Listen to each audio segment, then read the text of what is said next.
그 김문수 전 지사는 잘 알죠, 저희가. 그런데 예. 정말 우리가 과거의 소설을 보면 어떤 사람이 극적으로 막 이렇게 변하고 소설까지 있잖아요. 카피탄리. 예. 그거를 제 인생에 아는 사람이 이렇게 하는 걸 본 거죠. 왜냐면 서울 지역 노동자 연합 사건이라는 게 있는데요. 이게 85년, 6년 요때 일인데 서울 지역 노동자 연합 사건은 선호련 사건. 그래서 이게 말하자면 진보운동에서도 가장 왼쪽에 있는 운동이었거든요. 그래서 그때 굉장히 고생하시고 고문당하고 나올 때 뭐라고 했냐면 그놈들은 짐승이었어. 이렇게 고문 경관을 향하여 얘기했고 그게 가슴에 팍 꽂혔던 거거든요. 그런데 오늘날 태극기 집회, 탄핵 반대 집회에도 참여하시면서 아주 굉장히 좀 말하자면 극우적 행보를 보이고 있으시니까 그 진보 운동권 내에서도 가장 극좌적이셨던 스탠스에서 극우적 스탠스로 옮겨간 아주 극적인 케이스가 되겠습니다. 그래요. 꺼삐따니라고 해서 무슨 말인가 하시는 분들이 있을 텐데 이 소설 이름이고 카멜레온 같은 뭐 기회주의적 성향의 주인공을 다룬 소설인데. 근데 김문수 전 지사 같은 경우는 그러다 보니까 그 분석을 좀 다르게 하는 분들도 계세요. 그러니까 이걸 어떤 정치적 성향의 진보냐 보수의 문제가 아니라 이분이 대구에 대한 애착 이게 굉장히 강하신 편이라서 그 지역 정서를 벗어날 수 없었던 것이 아니냐라고 말씀하시는 분들도 계시다. 왜냐하면 이해가 안 가니까 너무 왔다 갔다 하시니까. 극과 극은 통한다. 이걸 아주 몸소 실천하시는 분 같은 느낌. 근데 본인은 되게 쿨하게 그 이유를 설명했어요. 한겨레 신문과의 인터뷰에서 목구멍이 포도청이라 그랬다라는 요지로 얘기를 했습니다. 직업이라서 그건 너무 심하신 거 아닌가요? 그런 인터뷰를 한 적이 있습니다. 이제 뭐 본인은 이제 자유민주주의를 지향하기 위해서 애국적 결단을 한 것이다. 저도 자유민주주의 지향인데. 그렇습니까? 예. 하여간 뭐 김문수 전 지사의 입장은 그러합니다. 변절이 아니다. 그런 입장을 또 밝힌 바 있었습니다. 자, 그래요. 일단 김문수 전 지사가 지금 서울시장 출마를 또 천명한 상태고요. 그런데 자유한국당이 이번 선거부터는 선거비를 본인이 되도록 하게 했다.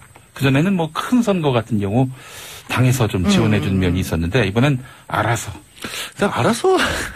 하기엔 제가 알고 있기로는 김문수 전 지사가 지금 목구멍이라고 최민희 의원님이 그 표현을 쓰셨는데 전 이분이 과거에. 깨끗한 분으로 알고 있어요. 그러니까요. 예. 그럼 어디서 나죠? 그러니까 그게 이제 사실은 문제인데 게다가 또 지금 자유한국당 정치인들 상당수가 15%도 득표 못하면 이거 선거비 보전을 못 하잖아요. 못 받잖아요. 10% 이상은 50%. 예, 그렇죠. 10% 넘었다고 15% 안 되면 절반이 타격이 큰데 절반을 이제 사실은 본인 돈으로 해야 하는데 서울시장 선거가 제가 알고 있기로는 한 30억은 넘겠어요. 제가 이건 예언할 수 있습니다. 15% 받습니다. 그러니까 걱정하지 마십시오. 서울에서도 15%가 나올까요? 김문수 15% 나올 것 같은데요. 전 지사가요? 그게 한번 그 가늠자가 될 수도 있을 것 같아요. 홍준표 후보 대선 때는 20% 넘었어요. 간신히. 전체 2위였어요. 아니, 홍준표 대표는 3위였습니다. 서울에서.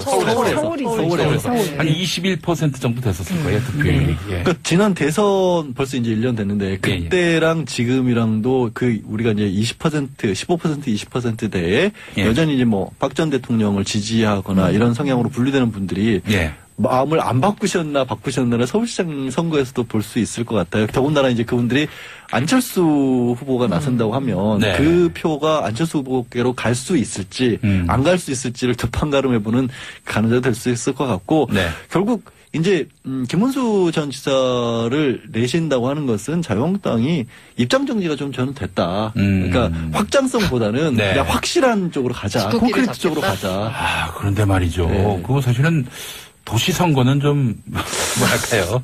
좀 중도적 색깔을 가진 분을 내세우는 게. 그러니까 그게 지금 찾을 수가 없다라는, 그러니까 기왕이면. 그래서 뭐 여러분들을 태핑을 했는데 다 싫다고 하셨잖아요. 전 서울시장도 그랬었고, 오세훈 시장도 그랬었고, 홍정욱 전 의원도 그랬었고, 또 최근에 이제 김병준 교수 같은 경우도 노크를 해봤습니다만은 다 안 됐던 게, 그래서 저는 후보의 포기가 아니라 당의 입장 용지로 가지 않을까.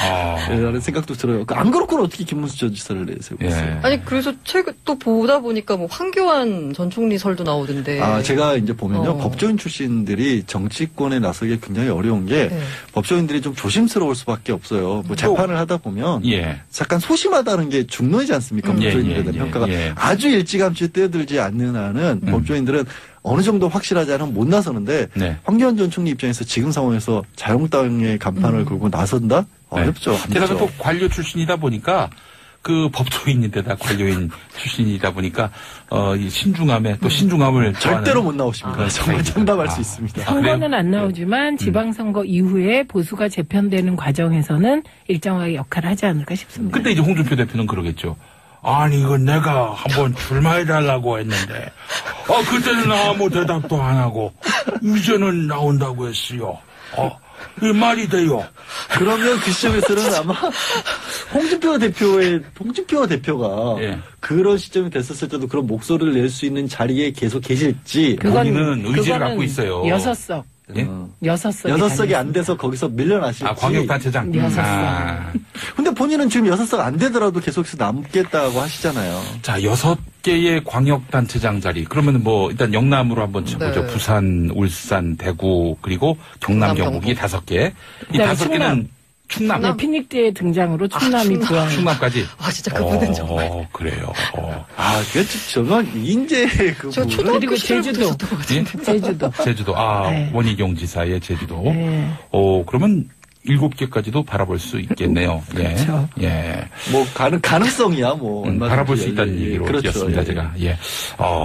그래요. 자유한국당으로서는 하여간 이번 지방선거가 사실 홍준표 대표의 정치적 명운과 직결되어 있는데 본인은 이미 일찌감치 선거 결과와 무관하게 나의 리더십은 계속 유지될 것이다라고 다음 총선 공천권까지도 본인이 아직도 가지고 계시다고 말씀을 하셨잖아요. 사실은. 그 측을 유지한다면 맞는 유직을 얘기죠. 유지해야 가능한 일입니다. 근데 그럴 가능성도 있는 것이 지난번에 이제 자유한국당이 문제가 되니까 늘 그럴 때 등장하잖아요. 중견들이 나서서 조정한다. 근데 참석자가 4명이시더라고요.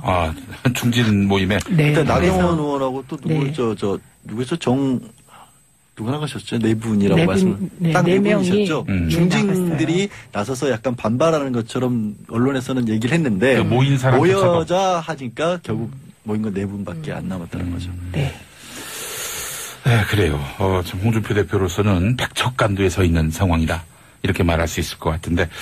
자, 안철수 바른미래당 인재영입위원장까지 이제 이 링 위에 올라가게 된다면 서울시장 선거구도 어떻게 영향을 미칠지. 안철수 이제 위원장이 올라오면서 아까 처음에 말씀드린 민주당 후보 경선이 오히려 더 재밌어지지 않았냐라는 분석들이 나오고 있어요. 그 전까지는 뭐 이렇게 당내에서 경선까지 굳이 할 필요 있어? 뭐 최종 투표할 필요 있겠어? 뭐 토론회 같은 거 안 거쳐도 될 것 같은데 그런 쪽이었는데 이 안철수 후보가 나서서 이렇게 주고받고 뭐 때리다 보니까 또 처음에 이제 우상호 의원하고 또 티켓팩을 하셨지 않습니까? 운동권 출신인데 후배들 뭐 운동권 이게 기운 가지고 정치판 뛰어드시더니 좀 이상해지신 게 아니냐는 식으로 하면서 각을 세우시니까 이게 안철수 후보 본인으로서는 약간 내가 있다라는 존재감을 드러내는 얘기가 되는 건데 그 덕에 저는 우상호 의원이 오히려 더 덕을 더 많이 보신 게 아니냐라는 생각도 들어요. 그래서 흥행이 좀 민주당 입장에서도 흥행을 오히려 하는 데는 또 도움이 된 것 같다. 게다가 결선 투표를 도입했기 때문에 결선 투표를 하게 되면 아무래도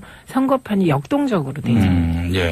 아까 뭐 커피단이 얘기하면서 소설이요. 그 소설의 주인공이 기회주의적 성격을 갖고 있다라고 말씀드렸는데 김문수 전 지사가 그렇다는 얘기는 아니고요. 제가 김 전 지사에 대한 개인적인 거면 제가 어렸을 때 사회부 기자 시절에 각종 노동자 집회를 가며 빠지지 않고 등장하시는 분이 바로 이분이셨습니다. 굉장히 약간 놀라웠는데. 정치적 스펙트럼이 상당히 넓은 분이에요. 그래서 그러면 폭이 넓으신 분으로 정리를 하면 되겠네요. 자유한국당에서 그래서 뭐 극우적이다라는 그런 성격 규정으로 내보낸다기보다는 이분이 과거에 노동운동 이력도 있고 또 민주화운동 이력도 있으니까 폭넓은 그 지지를 받을 수 있지 않겠는가 하는 그런 기대 속에서 공천하려 한 것이 아니겠는가 하는 그런 분석도 가능하겠네요. 뭐 여러 가지 분석은 있을 수 있죠. 근데 그렇게 이제 저는 최 의원이 뭐 이제 안철수 후보 조금 전까지 얘기를 한 게 결국에는 다들 자꾸 이제 박원순 현 시장이 지난번에 부채의식이 있을 거다. 2011년에 양보했던 거. 그 얘기들이 나오는데 저는 개인적으로는 사실 큰 영향이 없을 거라고 보거든요. 그냥 그러니까 죄송하지만 언론의 기자분들이 이제 할 거리가 말거리가 없어 보니까 만들어내는 거지. 그 이후로 당도 바뀌었고 뭐 안철수 후보 같은 경우도 민주당 들어왔다가 나가기도 하셨고 했기 때문에 이제 더 이상 박원순 현 시장이 그것 때문에 한번 양보 받았으니까 조금 그거 좀 마음에 짐이 일으켰다 이런 거는 아예 성립이 안 될 것 같은데. 그거는 오히려 그냥 들고 나오는 얘기밖에 안 될 것 같아요. 최고님도 그렇게 생각하지 않아요? 안철수 후보가 이걸 들고 나온 적 없습니다. 언론이 그랬어요. 최근에 본인도 얘기를 아예 안 하십니다. 최근에 2개의 보도가 있었는데 두 종류. 하나는 아름다운 양보 안철수가 등장했다. 요게 있었고요. 그다음에 안철수 등장으로 서울시장 선거 출렁 이렇게. 그런데 출렁이지도 않았고 아름다운 양보가 쟁점이 되지도 않아서 이게 이제 관전하는 언론 입장에선 서울시장 선거판이 좀 흔들리고 그래야 이제 언론 보도도 할 맛 나고 이런 것 같아요. 언론이 이제 프레임을 만드는 것 같다. 근데 그 프레임은 안 통하는 것 같습니다. 일단 조금 무심하다 쪽이에요. 시민들 반응을 보면 아직은 무심. 근데 이제 시간이 지나면 관심이 모일까요? 그러니까 아까 오히려 그런 것보다 아까 처음에 얘기 시작했었을 때가 이제 여성의 정치 참여에 관한 중요성에 관한 얘기를 하면서 지방자치제니까 삶에 직결되는 이슈들이 이제 나와야 줘야 될 것 같아요. 선거 6.13을 앞두고 제가 보면 이제 미세먼지라든가 오히려 이제 교육과 관련된 문제들이 굉장히 민감하게 물론 서울시장이 교육을 담당하는 건 아니지만 그런 부분들이 오히려 민감하게 될 거고 얼마 전에도 이거는 좀 환경부 담당이지만 또 그렇게 생각할 게 아닌 게 생활 폐기물 처리 문제 가지고 지금 굉장히 뜨거웠었잖아요. 그러니까 그런 것들이 오히려 관심을 끌어모으지 7년 전에 그거 가지고 무슨 상관이에요. 저도 그렇게 봅니다. 달아오르고 있는 선거판입니다. 기회주의적 성향의 주인공을 다룬 소설인데. 근데 김문수 전 지사 같은 경우는 그러다 보니까 그 분석을 좀 다르게 하는 분들도 계세요. 그러니까 이걸 어떤 정치적 성향의 진보냐 보수의 문제가 아니라 이분이 대구에 대한 애착 이게 굉장히 강하신 편이라서 그 지역 정서를 벗어날 수 없었던 것이 아니냐라고 말씀하시는 분들도 계시다. 왜냐하면 이해가 안 가니까 너무 왔다 갔다 하시니까. 극과 극은 통한다. 이걸 아주 몸소 실천하시는 분 같은 느낌. 근데 본인은 되게 쿨하게 그 이유를 설명했어요. 한겨레 신문과의 인터뷰에서 목구멍이 포도청이라 그랬다라는 요지로 얘기를 했습니다. 직업이라서 그건 너무 심하신 거 아닌가요? 그런 인터뷰를 한 적이 있습니다. 이제 본인은 이제 자유민주주의를 지향하기 위해서 애국적 결단을 한 것이다. 저도 자유민주주의 지향인데. 그렇습니까? 하여간 김문수 전 지사의 입장은 그러합니다. 변절이 아니다. 그런 입장을 또 밝힌 바 있었습니다.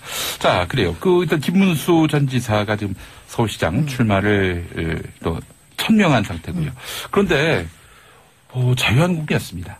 서울에서 한 21% 정도 됐었을 거예요, 득표율이. 그러니까 지난 대선 벌써 이제 1년 됐는데 그때랑 지금이랑도 우리가 이제 15%, 20%대에 여전히 이제 박 전 대통령을 지지하거나 이런 성향으로 분류되는 분들이 마음을 안 바꾸셨나를 서울시장 선거에서도 볼 수 있을 것 같아요. 더군다나 이제 그분들이 안철수 후보가 나선다고 하면 그 표가 안철수 후보께로 갈 수 있을지 안 갈 수 있을지를 득판가름해보는 가능성이 될 수 있을 것 같고 결국 이제 김문수 전 지사를 내신다고 하는 것은 자유한국당이 입장 정리가 좀 저는 됐다. 그러니까 확장성보다는 그냥 확실한 쪽으로 가자. 콘크리트 쪽으로 가자. 그런데 말이죠. 그거 사실은 도시 선거는 좀 뭐랄까요, 좀 중도적 색깔을 가진 분을 내세우는데. 그러니까 그게 지금 찾을 수가 없다라는, 그러니까 기왕이면. 그래서 여러분들을 태핑을 했는데 다 싫다고 하셨잖아요. 전 서울시장도 그랬었고 오세훈 시장도 그랬었고 홍정욱 전 의원도 그랬었고 또 최근에 이제 김병준 교수장이 이번 선거부터는 선거비를 본인이 되도록 하게 했다. 그전에는 큰 선거 같은 경우 당에서 좀 지원해준 면이 있었는데 이번엔 알아서 하기엔 제가 알고 있기로는 김문수 전 지사가 지금 목구멍이라고 최민희 의원님이 표현을 쓰셨는데 전 이분이 깨끗한 분으로 알고 있어요. 그러니까요. 그럼 어디서 나죠? 그러니까 그게 이제 사실은 문제인데 게다가 또 지금 자유한국당 정치인들 상당수가 15%도 득표 못하면 이거 선거비 보전을 못 하잖아요. 못 받잖아요. 10% 이상은 50%. 그렇죠. 10% 넘었다고 15% 안 되면 절반이 타격이 큰데 절반을 이제 사실은 본인 돈으로 해야 하는데 서울시장 선거가 제가 알고 있기로는 한 30억은 넘겠어요. 제가 이건 예언할 수 있습니다. 15% 받습니다. 그러니까 걱정하지 마십시오. 예. 서울에서도 15%가 나올까요? 김문수 전 지사가요? 그게 한번 그 가늠자가 될 수도 있을 것 같아요. 홍준표 후보 대선 때는 20% 넘었어요. 간신히. 예. 전체 2위였어요. 아니 홍준표 대표는 3위. 같은 경우도 노크를 해봤습니다만은 다 안 됐던 게 그래서 저는 후보의 포기가 아니라 당의 입장 용지로 가지 않을까 라는 생각도 들어요. 안 그렇고는 어떻게 김문수 전 지사를 내세우고 있어요. 아니 그래서 최근 또 보다 보니까 뭐 황교안 전 총리 설도 나오던데. 제가 이제 보면요. 법조인 출신들이 정치권에 나서기 굉장히 어려운 게 법조인들이 좀 조심스러울 수밖에 없어요. 뭐 재판을 하다 보면 약간 소심하다는 게 중론이지 않습니까? 법조인들에 대한 평가가 아주 일찌감치 뛰어들지 않는 한은 법조인들은 어느 정도 확실하지 않으면 못 나서는데 황교안 전 총리 입장에서 지금 상황에서 자유한국당의 간판을 걸고 나선다? 어렵죠. 게다가 또 관료 출신이다 보니까 그 법조인인데다 관료인 출신이다 보니까 이 신중함에 또 신중함을 절대로 못 나오십니다. 정말 장담할 수 있습니다. 선거는 안 나오지만 지방선거 이후에 보수가 재편되는 과정에서는 일정하게 역할을 하지 않을까 싶습니다. 근데 이제 홍준표 대표는 그러겠죠. 아니 이건 내가 한번 출마해달라고 했는데 그때는 아무 대답도 안 하고 이제는 나온다고 했어요. 이 말이 그 김문수 전 지사는 잘 알죠, 저희가. 그런데 예. 정말 우리가 과거의 소설을 보면 어떤 사람이 극적으로 막 이렇게 변하고 소설까지 있잖아요. 까피딴리. 그거를 제 인생에 아는 사람이 이렇게 하는 걸 본 거죠.